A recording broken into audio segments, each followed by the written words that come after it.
What's up guys, my name is Marc Steiner, and today I wanted to wish you a happy new year. Welcome to the first video of 2021. I hope your holidays were full of joy, and I hope this year brings you a ton of success. So this video is unlike anything I've ever really done before. At the beginning of last year, one of my goals for the channel was to hit 10,000 subscribers, and at the beginning of the year, we had just hit 3,000. So this seemed like a nigh impossible goal, but you guys came through. In the last week of December, we hit 10,000 subscribers, and that is mind-blowing. So, if you're new around here, let me introduce myself. My name is Marc Steiner. I'm a 25-year-old photographer and videographer. I was born in Canada, raised in Hong Kong, and I've been living in the US the past couple of years. I love tech, Star Wars, anime, gaming, basketball, and creating YouTube videos. I didn't know how I wanted to shoot this video. It's too small of a milestone to have this emotional tribute of how this was never supposed to be the plan, and it doesn't feel right to have this as an epic montage of all my adventures. And then I realized all I wanted to say was thank you. Thank you for watching. Thank you for liking, sharing, commenting, and subscribing.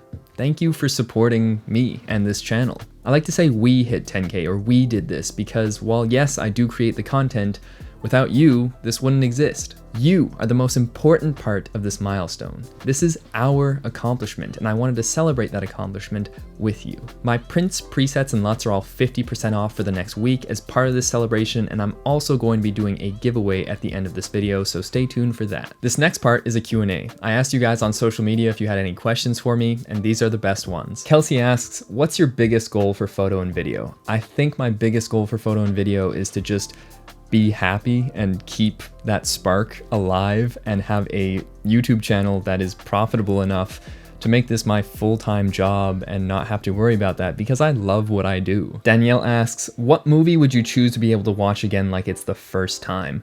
I'd probably have to say I, Robot with Will Smith. I love that movie. I think it's so cool. And I know a lot of people might say that's an absolute garbage movie, but I thought it was such a cool movie. Luke asks, what's your favorite lens and do you see yourself ever going full-time on YouTube? It's hard to pick a favorite lens. I've used so many lenses and I have the 20, 35, and 85 mil. I love them all for different reasons. It's too tough to pick a favorite. They all serve a specific purpose and that's why I have them. I do think I see myself going full-time on YouTube because I want this so badly to be my full-time job, and I love making videos. I think this is one of the few things in my life that sparks joy, and you know, you go through highs and lows as a creative so often, and you feel like you're just going through the motions or whether or not you're gonna succeed, and then, you know, you create that one thing and you're just like, this is why I do it. And you feel so satisfied, and yeah, I don't know. I hope that YouTube does go full-time because I love it. If you could see any expanded universe element incorporated into the shows for Star Wars, what would you like to see and why? All right, so like I said, I'm a massive Star Wars nerd. I love everything Star Wars. Been watching The Mandalorian rigorously, religiously. I think the biggest expanded universe thing that I would like to see come into the TV universe would be Mara Jade and more backstory behind Luke Skywalker, because I would love to see a feisty redhead that was kind of like a Sith assassin, marry a Jedi, has a purple lightsaber, is an absolute badass. I would love to see that implemented into the expanded universe and become canon, so that's just something I would love. Ramen or pho? Both of these are great. Both of these are great comfort food. They're both delicious, but I'm gonna have to give the slight edge to ramen on this one. I just love ramen, and that Japanese culture, that anime influence, I gotta give it to ramen, man. Any tips on how to grow your channel for someone who's just starting? I have a whole video on this because I found a lot of my friends were starting creative endeavors at the beginning of the pandemic. So if you want a more in-depth look at that, I have a whole video on that, so check that out. I think in short is just pick something that you know you love and enjoy, because that's going to ensure longevity, and it's going to come across to your audience that not only do you love what you do, but you're knowledgeable. And I think being genuine is very important. Like, I'm not going to start a channel on something I have no expertise in and something I'm not excited about, because then I'm going to be miserable doing it. I'm probably going to quit.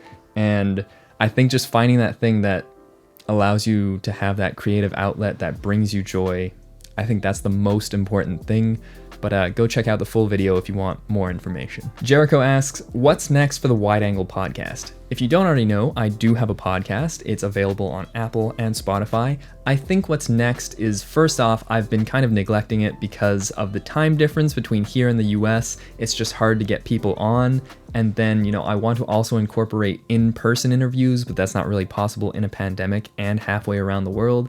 So that's something I'd like to incorporate down the line in the future. I also think that I'm going to start a second channel just dedicated to the podcast, because why not? You know, I already have 7 or 8 podcasts done. I might as well upload them to YouTube for viewing. And I think that's a more organic way to actually find the podcast if you're not already following this channel, because how else would you know about the podcast? So I think that's something I want to do in the future. I definitely want the podcast to grow because it's a great outlet. And I love just talking about all these different things, both creative and non-creative. So definitely check out the podcast if you haven't already. But I think I definitely want to focus more on the podcast in the coming future. Sean asks, what's your biggest fear regarding your career? Oh man. I think my biggest fear is just, like I said before, realizing that no matter what I do, it's just not a viable option. I think that would absolutely destroy me. And, you know, I've gone through ups and downs where I'm like, you know, I love what I do, but this is not financially viable. It doesn't have a future, and I should just give up and get a traditional job. And then I'm like, no, I have to, I have to focus. I have to grind. I have to expel that negative thought out of my head. And it is something I genuinely worry about, but I think hitting this milestone for me was not only an ego boost that I really needed, but it showed me that this is a viable option for a career. And I know, yes, the channel is still young. We're nowhere near being able to be self-sustaining, but I think for me, just that little confidence boost, knowing that this has potential, it's a huge help. Taryn asks, favorite meal, favorite snack, favorite food. Indeed, they are all different things. Ooh.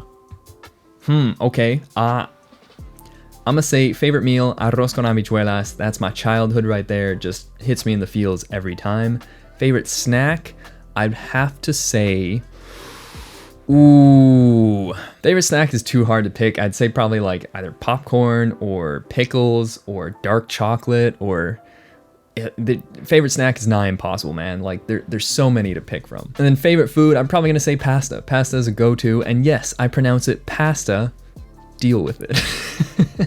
Brandon asks, what keeps you going? Any goals for 2021? I think what keeps me going, honestly, is the good people I surround myself with that remind me that I'm on the right path. And whenever I have doubt about myself, they expel that from me and remind me that I'm doing the right thing.